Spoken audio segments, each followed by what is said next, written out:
Olá, está no ar mais um Tá na Web, o programa que te deixa por dentro dos assuntos que estão sendo falados na internet e de alguns dos temas mais pesquisados no Google. No Trends de hoje, o destaque é o Dia Nacional de Combate ao Abuso e Exploração Sexual de Crianças e Adolescentes.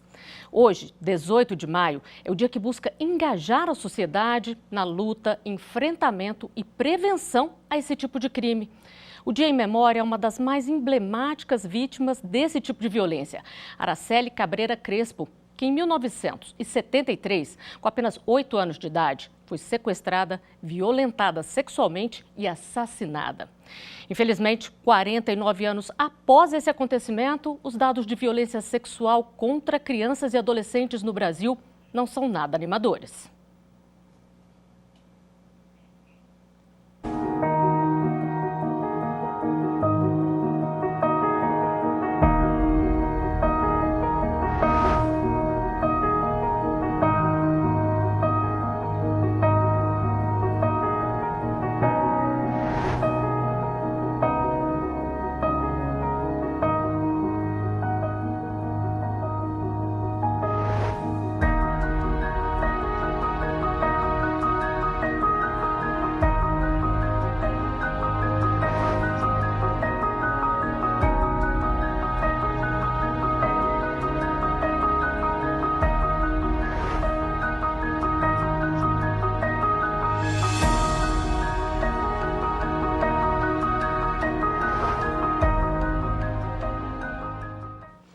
Este é um assunto delicado, mas que precisa ser discutido.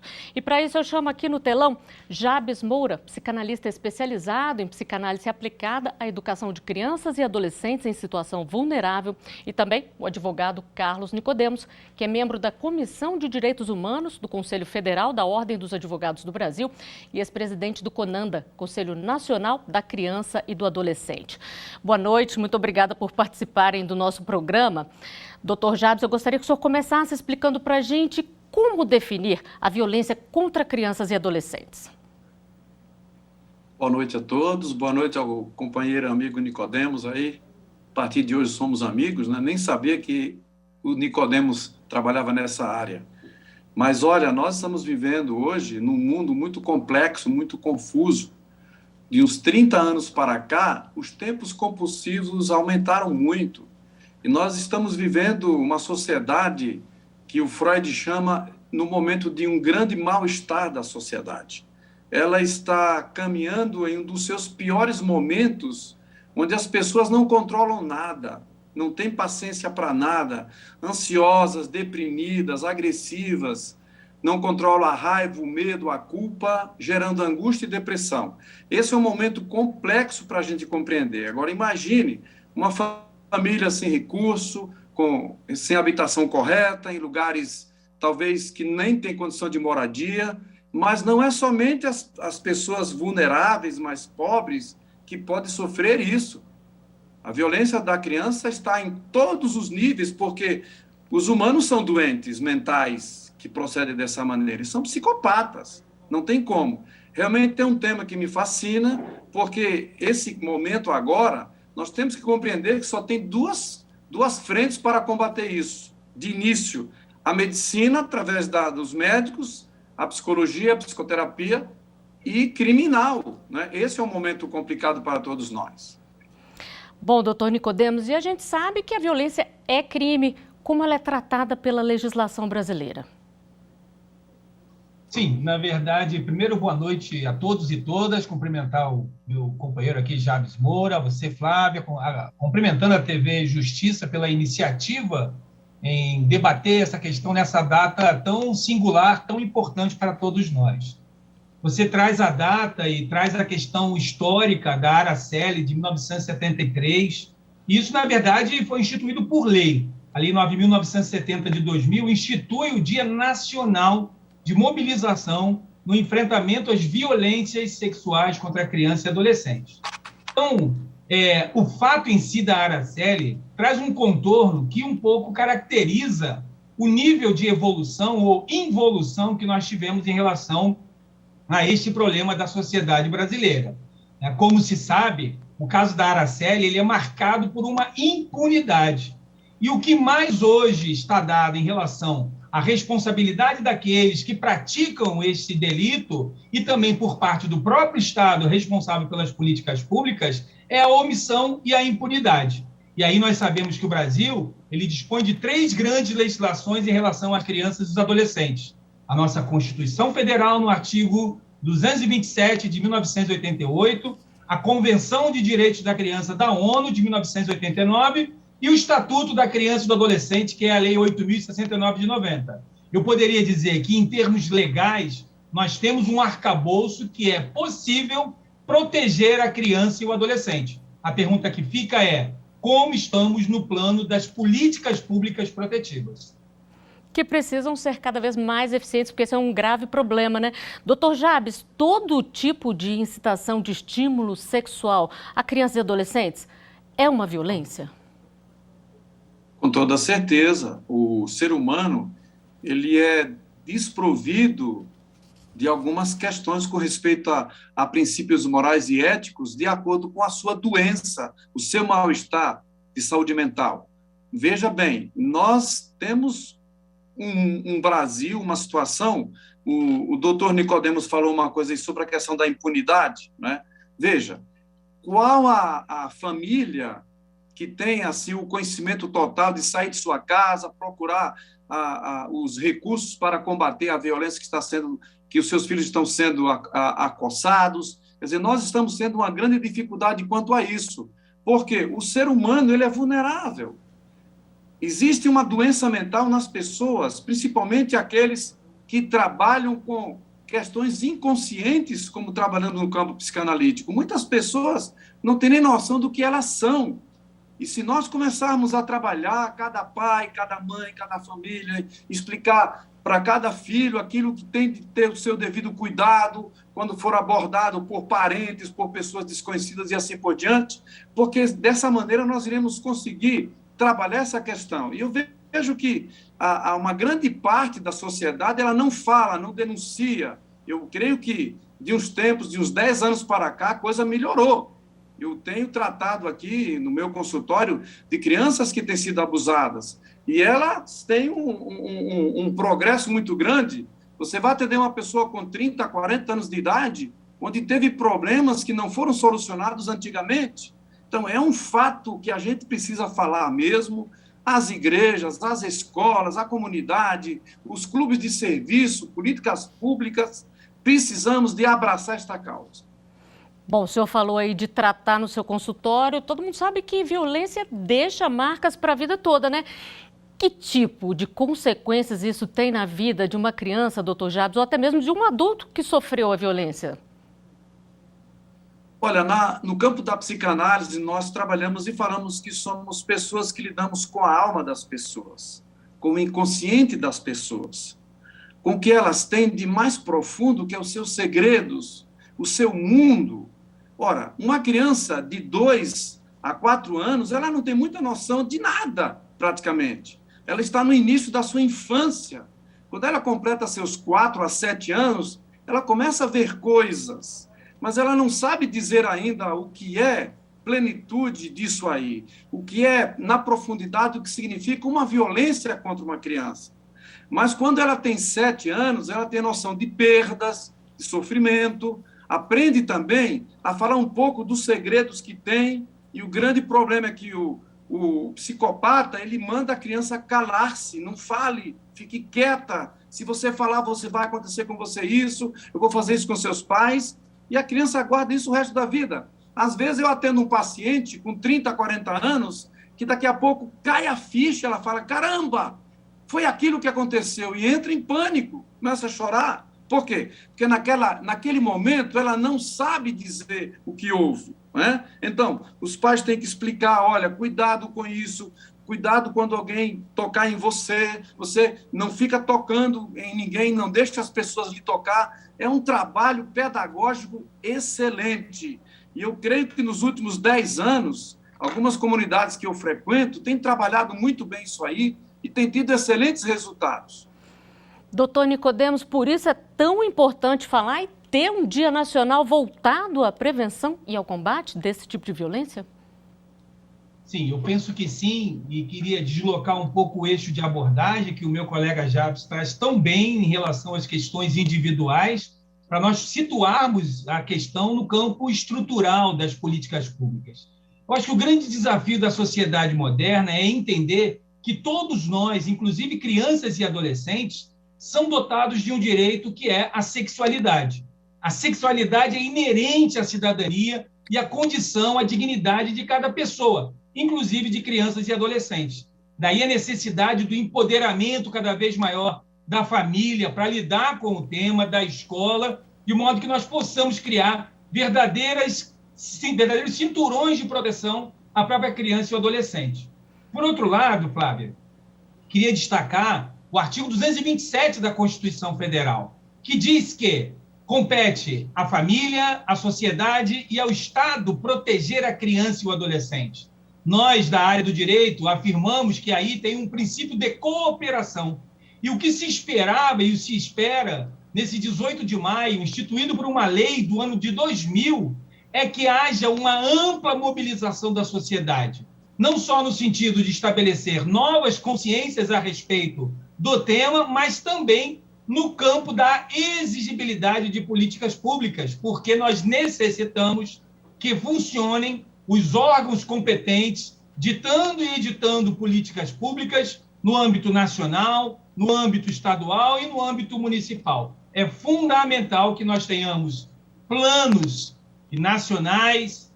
nacional, estaduais e municipais. Nós temos, do ano de 2000, um Plano Nacional de Enfrentamento às Violências Sexuais, que sofreu uma atualização, mas precisa chegar à ordem do dia e enfrentar números como nós estamos vivendo hoje. Só no ano de 2022, de 1º de janeiro até agora, foram 53.854 denúncias, ditos pela Ouvidoria Nacional de Direitos Humanos do Ministério dos Direitos Humanos, da Família e da Mulher. Então, é preciso uma ampla mobilização, sim, e o que a gente espera nesse 18 de maio é esse engajamento da sociedade.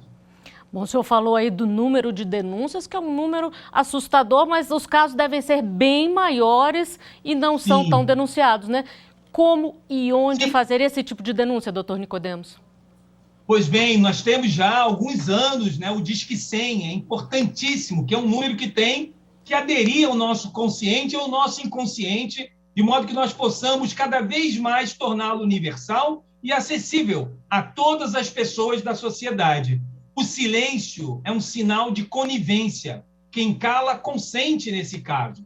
Quem cala, assente o abuso praticado contra uma criança ou adolescente e viola uma norma constitucional e viola uma norma civilizatória que é proteger as nossas crianças e os adolescentes. Nós temos números assustadores e os recortes dados em relação a esse número também, e que revelam uma sociedade, por exemplo, extremamente sexista, porque nós vamos pegar, por exemplo, que 59% dos casos de abuso sexual no ano de 2022 são praticados contra as meninas. Por quê? Porque é uma percepção sexista da relação da mulher na sociedade e as torna mais vulneráveis, inclusive exposta ao assédio que é praticado. E aí vem um dado importante: por qualquer pessoa. O abusador, ele não tem etnia, cara, cor, idade, não tem relação familiar. Tradicionalmente, é uma pessoa próxima à vítima e que aí exerce uma relação de poder, praticando especialmente contra as meninas. O senhor falou aí de ser pessoas próximas às vítimas. Tem um outro dado que é muito preocupante: 90% dos abusadores já são conhecidos das vítimas. É isso mesmo, doutor Jabs? Isso é grave. Você vê uma média de 87% a 90% dos abusadores, né, são geralmente homens. Mais ou menos entre 25 até 40 anos, quase 65% deles têm a idade de 20 a 40, e são pessoas bem próximas, parentes, amigos e assim por diante. Eu já vi coisas acontecer na minha frente, eu não titubeei, eu fui para cima mesmo, sabe? Essa situação é terrível, porque eu me lembro bem que a literatura criminal traz bastante, muito sobre a seguinte colocação: um psicopata mora do teu lado, né? E a psicopatia, nós estamos, nos últimos 15, 20 anos para cá, trabalhando muito essa questão do estudo dos psicopatas. E nós temos um grau muito grande dessa doença que não é diagnosticada, porque nenhum psicopata vai dizer que ele é. Então, a agressão é muito grande, o abusador, ele às vezes é da própria família, amigo da família. Os que acontecem fora do meio conhecido não são muitos números. Então, às vezes, nós estamos achando e olhando que a minha filha vai dormir na casa de fulano, meu filho vai dormir na casa de Beltrano. Tem que ter muito cuidado com os filhos. Agora, uma grande questão que eu gostaria de chamar a atenção é que nós precisamos de nos voltar para os cuidadores, para a família. Como falou o doutor Nicodemos aí, nós precisamos que a sociedade em peso, toda ela se organize para trabalhar essa questão. Você vê, nem todo mundo conhece o Estatuto da Criança e do Adolescente hoje. Eu trabalhei numa grande cidade, 400 mil habitantes. O meu trabalho era de porta em porta, reunir a comunidade. Olha, o estatuto é esse, os direitos de vocês são esses e os deveres também, não é? Então, eu acho que esse trabalho tem que ser feito. Eu estou nessa luta há uns 30 anos, explicando a eles o que é o abusador, o que acontece quando fazemos o silêncio. Isso daí não vai ajudar nada, porque é um mundo compulsivo, onde as pessoas estão o prazer a qualquer custo, são doentes que precisam de ser recolhidos e sair da sociedade. Só que eles só são identificados quando cometem o erro. Então, nós temos que ter muito trabalho preventivo mesmo. Bom, doutor Jabes, doutor Nicodemos, muito obrigada por nos ajudar aqui a conscientizar sobre esse tema tão importante. Boa noite. E agora a gente volta para as telas do Google para saber quais outros assuntos têm sido pesquisados nesta semana na internet. Vamos lá. O nosso primeiro destaque vai para ele que chegou e parece que para ficar, o frio. A temperatura caiu de norte a sul do país e os internautas não perderam tempo. Até a personagem Elsa, do desenho infantil Frozen, entrou na brincadeira, com frases como "libertem a Frozen" e "começou a Let It Go da Frozen". E ainda falando sobre meteorologia, o ciclone Iacan teve mais de 500 mil pesquisas. A boa notícia é que a tempestade subtropical que afetou Santa Catarina, Rio Grande do Sul e Uruguai se afasta depois de deixar 2 mortos e quase 1 milhão de pessoas sem luz. E vamos fazer agora uma pausa, um intervalo rapidinho. Te espero no próximo bloco.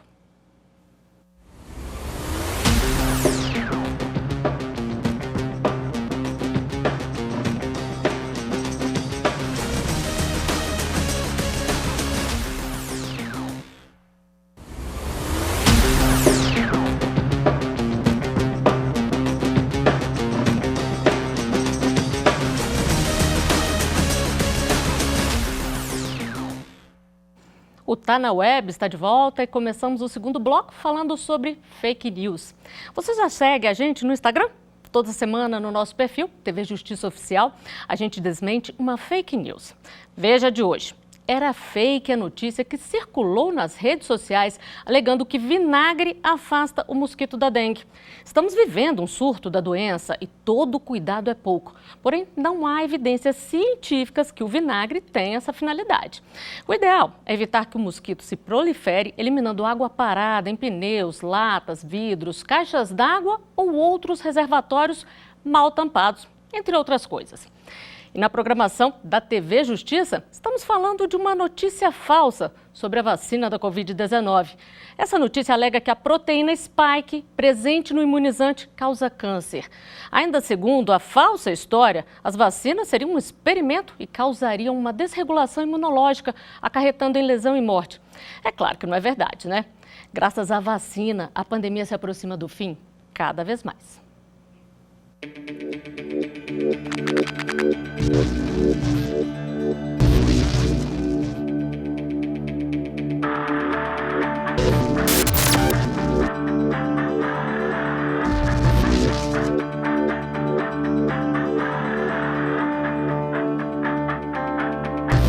Estamos vendo aí uma enxurrada de fake news relacionando a vacina Covid, principalmente a proteína spike, como causadora de alterações do DNA e câncer, entre outras. Não existe nada de forma científica que esteja comprovando isso. É preciso a gente estar atento. Nós sabemos que as vacinas, elas foram revolucionárias no destino da humanidade. Se olharmos o passado, nós vamos ver que muitas das doenças foram impedidas, foram extintas, porque a vacina veio e combateu. Assim também com o Covid, depois de 2 anos de internações, depois de 2 anos de grande mortalidade, nós estamos vendo que a vacina fez com que não progredisse esse número de mortes nem de internações. É preciso ver com um olhar positivo, acreditar na ciência, que é a solução e que nos ajudará a termos uma qualidade de vida melhor. E vamos falar sobre isso com o infectologista João Prats. Boa noite, doutor João. Muito obrigada por participar do nosso programa. Todo dia parece que surge aí uma fake news sobre vacina e é bom a gente ressaltar a importância e que só vacina salva, não é mesmo? Boa noite, Flávio. Boa noite, nossos espectadores. É um prazer estar aqui com vocês. Sim, infelizmente, cada dia é uma coisa nova, né? Agora, essa história da proteína spike causa câncer. Eu estava olhando aqui antes da gente conversar. Hoje temos 11,7 bilhões de doses de vacinas no mundo. No Brasil, passou de 450 milhões de doses. Então, é impressionante que ainda se converse sobre problemas esquisitos, segurança, câncer e tudo mais. Eu diria sobre isso, rapidamente, que se a proteína spike, né, lembrando que a proteína spike é um componente clássico do vírus para o qual nossa resposta imunológica é dirigida, né, então todos os Covid, todos os coronavírus, eles têm a proteína spike, e as diversas vacinas tentam replicar essa proteína aí, né, o mais próximo possível para que a gente crie anticorpos contra isso, né. Então, na verdade, se eu tive uma epidemia de Covid e a proteína de spike causasse câncer, a gente ia ter um surto de câncer que ia seguir a epidemia de Covid, né? A gente até teve algumas, na verdade, diminuições de diagnósticos de câncer nos primeiros 2 anos da pandemia, porque justamente as pessoas estavam procurando menos testes, foram feitos menos exames de triagem, menos investigações, menos rastreamentos, né? Mamografias, colonoscopias, exames de próstata e tudo mais. Então, na verdade, a gente até encarou uma diminuição dos diagnósticos de câncer, né? Que até a gente vai estar se repercutindo agora no futuro, aí, nos próximos anos, a gente pode ver até um aumento, um pouquinho de casos mais tardios, porque as pessoas não fizeram a prevenção. Mas então, o que tem a ver, né? A proteína spike causa câncer, a gente estava tendo um surto de câncer junto com o Covid, né? E não foi verdade, ao contrário, né? Então, bem, uma maluquice essa, mais uma para tentar falar mal de vacina, né? Impressionante. Mais uma entre tantos, né? E é bom a gente deixar bem claro aqui, acho que todo mundo já sabe, mas não custa repetir, toda vacina passa por muitos estudos e muitos testes, não é, doutor João? Isso é legal dizer, porque apesar da velocidade em que a gente adquiriu vacinas, né, para a Covid-19, então esse foi um ponto que sempre se coloca, mas as outras vacinas levaram não sei quantos anos para se desenvolver, né? Então nós estamos diante de uma época, né, nunca foi 2022, né, nunca foi 2021, nunca foi esses últimos 2, 3 anos aí de tecnologia, de compartilhamento de informação, e nunca foi uma crise mundial desse tamanho, que a gente tivesse tudo isso junto, somado, networking, tecnologia e a intenção de resolver um problema global, mundial, que afetava todos nós, né, imediatamente, né? Então, na verdade, a tecnologia está muito mais avançada, e a gente fez, sim, todos os clinical trials, os estudos necessários para a padronização de uma vacinação que foram feitos no passado, a gente fez rápido e com mais eficiência, isso é natural, né? E tem muito mais tecnologias, muito mais candidatos à vacina, então a gente tem uma vacina para rubéola, uma vacina para sarampo, uma tríplice viral, classicamente, nós temos vários produtos vacinais para Covid, então todo mundo estava correndo junto atrás de uma solução, nós tivemos várias soluções, e é claro que não acaba aí. Então a gente tem o clinical trial, que joga os pacientes lá, que investiga cada detalhe, compara os grupos, mostrou segurança, depois existe uma grande gama de ferramentas do mundo real, olhando para cada uma das pessoas vacinadas, existe uma monitorização. Houve sinal de um aumento de casos de miocardite, vamos investigar o que é isso, e aí criou-se até sistemas de vigilância específico para casos de miocardite. E tem uma vigilância absurda dessas doses de vacinação, como nunca se teve antes. As agências europeias publicam diariamente, se você for olhar quase que diariamente, todas as vacinas na Europa, o que está acontecendo em termos de efeitos colaterais, o que está acontecendo em termos de risco, coloca assim, uma para cada X vacinas, e o que se observou é que não é diferente de uma vacina convencional, como hepatite A, como hepatite B, como vacinas que a gente usa no dia a dia, né? E existem algumas situações, é claro, todas as pessoas, quando são submetidas a um estímulo imunológico, então, se você tiver uma infecção, ou se você receber uma vacina, se você tiver uma predisposição própria, individual, a alguma coisa grave, você pode desenvolver, sim, algumas manifestações imunológicas. Daí é quebrando mais uma perna do boato, né? Não é que desregula o sistema imunológico. Toda infecção estimula o seu sistema imunológico. E a vacina faz uma coisa parecida com a infecção. Também estimula o sistema imunológico para produzir uma resposta e produzir memória. Mas se a vacina causou problemas, a infecção causa mais, né? E aí você tem, sim, algumas pessoas têm predisposição de, quando estimuladas imunologicamente, ter uma complicação. Mas quem garante que essa pessoa não ia ter a mesma coisa que ela teve com a vacina se ela tivesse a doença?